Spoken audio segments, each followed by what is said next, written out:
अस्सलाम वालेकुम स्टूडेंट्स, कैसे हैं आप सब लोग।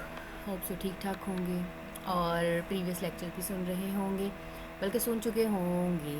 ओके, नेक्स्ट जो है वर्क ब्रेकडाउन स्ट्रक्चर ही हम इसको देख रहे थे और हम अपने प्रोजेक्ट की स्केजलिंग को देख रहे थे। उसमें मैंने आप लोगों को कुछ प्रॉब्लम बताई कि इस तरह फॉर्म में हमने इसको नहीं तोड़ना। एक्टिविटी क्लियर होनी चाहिए, आपको जो वर्क ब्रेकडाउन स्ट्रक्चर है वो क्लियरली डिफाइन होना चाहिए। तो मेरा ख्याल है कि ये हमें नहीं करना चाहिए, तो ज़्यादा टफ काम हो जाएगा। एंड एनीवे इसमें जो ये चीज़ है, लाइक वो जो पॉइंट्स वगैरह मेंशन थे, उस चीज़ को थोड़ा सा आपको रिफ़ाइन कर देती हूँ। जैसे कि क्रिटिकल पाथ मेथड है, अगर क्रिटिकल पाथ मेथड को चूज़ करते हैं तो क्या करेंगे।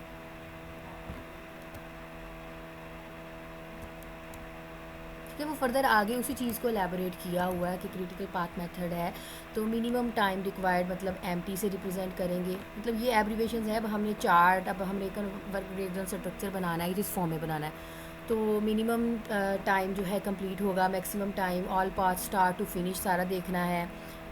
ईएस मतलब अर्लीस्ट स्टार्ट, ये सारी एब्रीवेशंस हैं।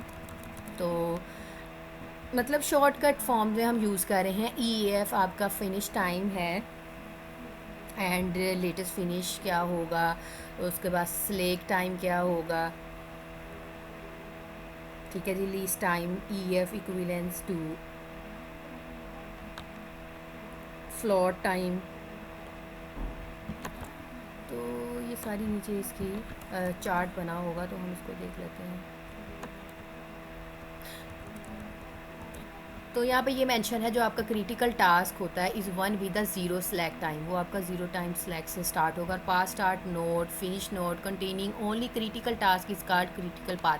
तो आपका क्रिटिकल पाथ क्या होता है, आ क्रिटिकल टास्क, आपका जो क्रिटिकल टास्क है is one with a zero slack time, ठीक है जी। वो वन क्या होगा, ज़ीरो स्लेक टाइम होगा। और पाथ जहाँ से आप स्टार्ट नोड कर रहे हैं और फिनिश नोड तक कंटेन होगा ओनली क्रिटिकल टास्क। याद रखिएगा, स्टार्ट टू एंड सिर्फ और सिर्फ जो क्रिटिकल टास्क है वो आपका क्रिटिकल पाथ होता है।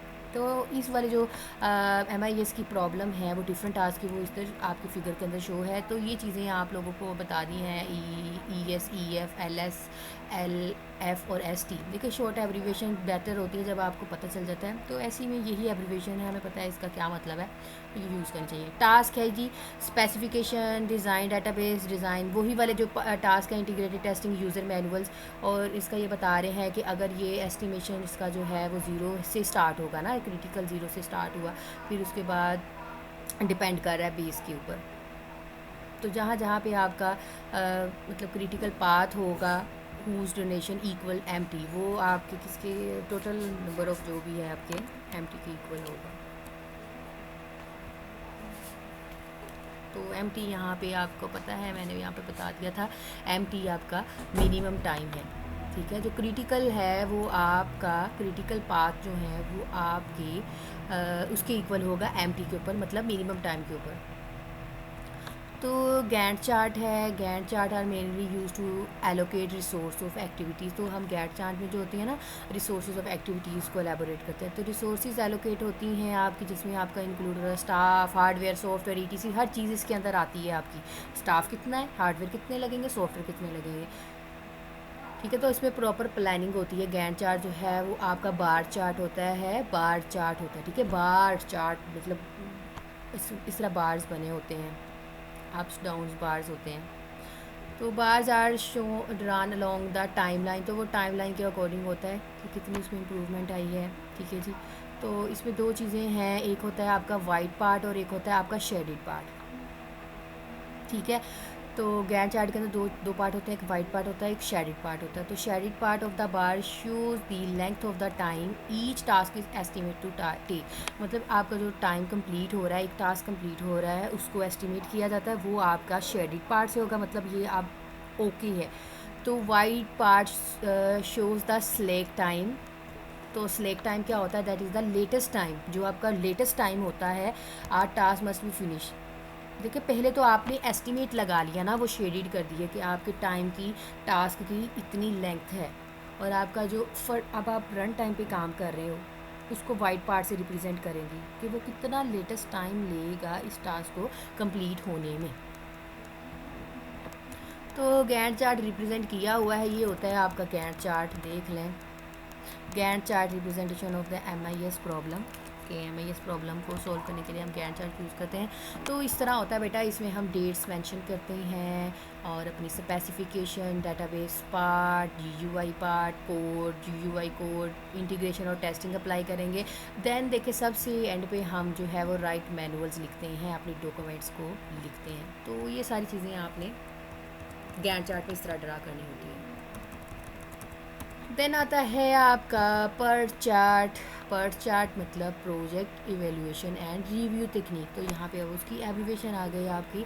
पर्ट चार्ट क्या होता है, प्रोजेक्ट की एवेल्यूएशन होती है और रिव्यू टेक्निक होती है। क्या चीज़ है, एवेल्यूएट करना और रिव्यू करना। Chart consist of the network of the boxes and arrows. तो ये आपका बॉक्सेस और एरोज के ऊपर डिपेंड होता है। तो बॉक्सेस रिप्रेजेंट करते हैं आपकी एक्टिविटीज़ को और एरोज रिप्रेजेंट करते हैं आपकी टास्क की डिपेंडेंसीज़ को। तो स्टैटिस्टिकल वैल्यूज़ जो है इसमें हम नॉर्मल डिस्ट्रीब्यूशन ETC को यूज़ करते हैं। The box of the PERT chart are usually annotated with the pessimistics, likely the optimistics, estimation of every task. मतलब कि हमने ना एक टास्क की हर चीज़ को देखना है। तो कंप्लीशन और मिनिमम ड्यूरेशन ऑफ टाइम, ये सारी चीज़ें इसके अंदर आएंगी। तो जब हम इसको फिज़िकली अपनी जो फिगर है उसके अंदर देख लेंगे तो हमें समझ आ जाएगी ये क्या हो रहा है। तो ये वो वाली डायग्राम है जो आपका MIS का प्रॉब्लम सॉल्व किया था।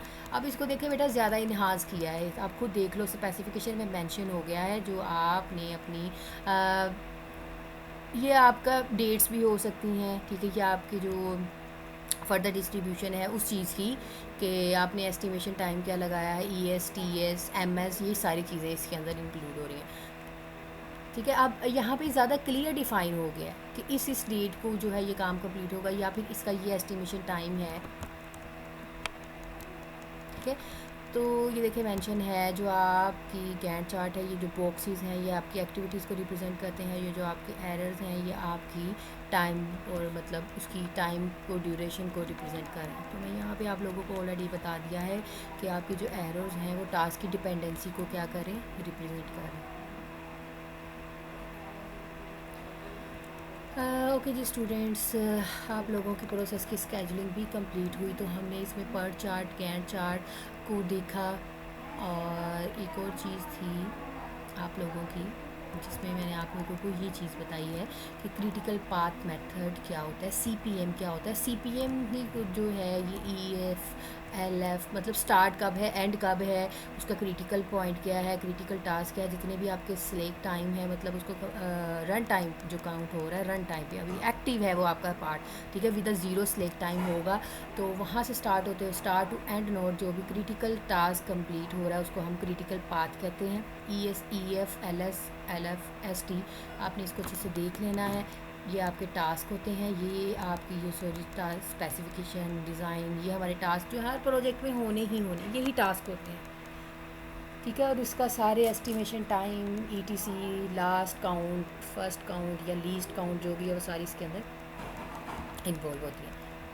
CPM देख लिया, गैंट चार्ट देख लिया और आप लोगों को तरीका भी बता दिया है कि इसको ऐसे ही हमने ड्रा करना होता है। तो इसके ऊपर भी हमने प्रैक्टिस करनी है। तो मेरे कहने से पहले ही आप लोग बनाना स्टार्ट कर दें अपने प्रोजेक्ट से रेलिवेंट, तो अच्छी बात है, एंड पे आपके लिए बर्डन नहीं होगा। ठीक है, तो आपने ये सारा काम कर लेना है। ओके जी स्टूडेंट्स, अपना बहुत सारा ख्याल रखिएगा। होप सो कन्फ्यूजन नहीं होगी। ठीक है, ऑलरेडी इसमें कुछ ऐसी चीज़ें जो हमने पहले से कर ली हुई हैं, तो कुछ न्यू थी वो हम अब करेंगे। तो आप लोगों ने इसके ऊपर अपनी असाइनमेंट रेडी कर लेनी है। ओके जी स्टूडेंट्स, अपना बहुत सारा ख्याल रखिएगा। अल्लाह।